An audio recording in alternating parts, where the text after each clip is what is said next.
Le Vanuatu, anciennement condominium franco-britannique de Nouvelle-Hébride, fut découvert par une expédition menée par Pedro Fernández de Quiros qui partit du Callao, Lima, Pérou en 1606. Archipel composé de plus de 80 îles très dispersées, c'est un des pays ayant la plus grande diversité linguistique au monde, avec une certaine langue locale parlée et parfois écrite, 3 langues officielles, le français, l'anglais et le vislama, et une langue nationale, le vislama, également appelé Vilchelamar. Cet archipel est devenu république indépendante en 1980 après plus de 70 ans de régime politique avec 2 puissances coloniales à sa tête, la France et l'Angleterre. Deux puissances coloniales, la France et la Grande-Bretagne, dirigent le pays côte à côte, chacune avec sa propre administration, gérant respectivement les colons français et britanniques vivant sur les îles. C'est à cette époque que le vislam, utilisé par les ouvriers agricoles rentrés au pays, s'est répandu dans toute l'archipel et devenu un pidgin de plus en plus utilisé par la population, notamment sur les plantations néo-britanniques. En 1942, le débarquement des forces américaines en Nouvelle-Hébride a eu de profondes répercussions sur le mode de vie de ses habitants.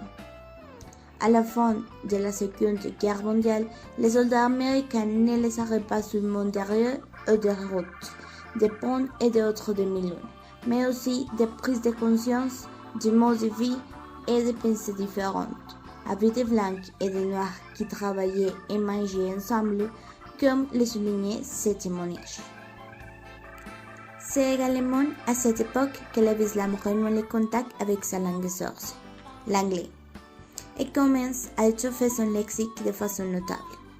Ce pidgin, autrefois langue des travailleurs et des fortes têtes, fut petit à petit utilisé par toute la population et acquit un statut de langue respectable car il devint la langue employée par les organisations religieuses et politiques dans les années 1970.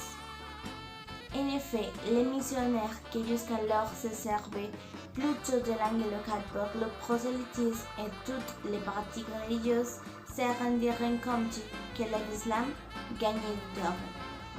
Ce pidgin devint incontournable pour atteindre le plus grand nombre de gens et un grand pas a été franchi lorsque les 4 évangiles ont été traduits en islam en 1971 sous le titre de.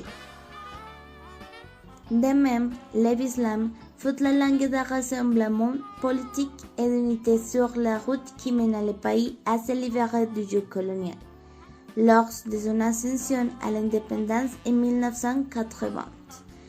Le Vanuatu fut l'un des rares pays au monde qui a fait de son pidgin la seule langue nationale. Bon, on continue avec le contexte socioculturel de Vanuatu.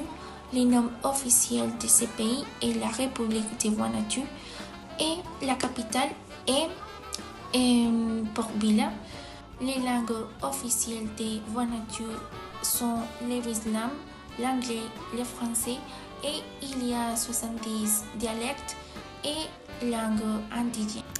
Aussi, la principale monnaie est la quina et il y a des limites territoriales qui est un archipel composé de 92 îles, 65 sont habitées et sont situées à l'ouest de l'île Fidji et au nord-est de la Nouvelle-Calédonie.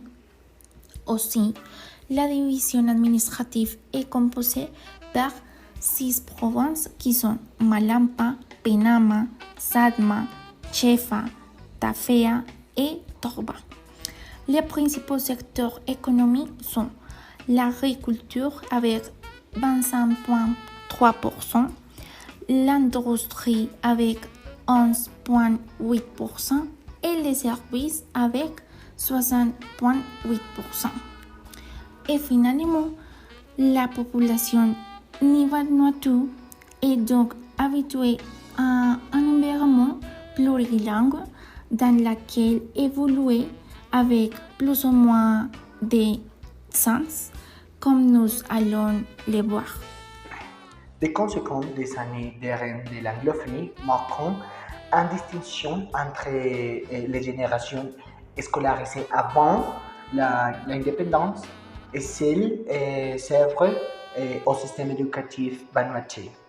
Les premières parlaient en français parfait, alors les secondes s'expriment dans un français difficilement compréhensible pour une personne non initiée au contexte culturel. Bonjour à tout le monde. Aujourd'hui, je parlerai de la place du français en Vanuatu. L'archipel compte plus d'une certaine de langues parlées. Il existe 113 langues au dernier recensement de 2003. Ce qui crée une difficulté de communication parce que tout le monde parle une différente langue. Et la difficulté a été résolue par la naissance de la première langue fédératrice des communautés insulaires, qui c'est le pidgin. Langue issue d'une créolisation de l'anglais, le pidgin a été parlé et compris en cette période dans la plupart des Vanuatu. Et aujourd'hui, seulement les trois pays qui sont les Vanuatu, la Papouasie-Nouvelle-Guinée et les îles Salomon parlent et écrivent cette langue avec leurs spécificités nationales. Il faut faire la clarification de qu'est-ce que c'est le pidgin. Un pidgin est une langue généralement des locuteurs natifs qui se reçoit dans des situations de contact entre des groupes de personnes qui n'ont pas de langue commune. Formellement, il se caractérise généralement par un vocabulaire réduit et une composante morphosyntactique très simplifiée et régulière. C'est dans ce contexte qu'a évolué progressivement la francophonie jusqu'aujourd'hui. Il faut aussi reconnaître que la langue française s'est trouvée dès le départ handicapée par la situation géographique et la prédominance anglophone. L'alliance française est un puits très important pour les francophones. Mais en dehors de cela, les Vanuatu eux-mêmes se lassent de la mauvaise distribution des aides techniques et financières des organisations françaises et internationales dans l'archipel. Les bourses d'études accordées par le gouvernement français aujourd'hui sont destinées à 88% aux écoles du secondaire.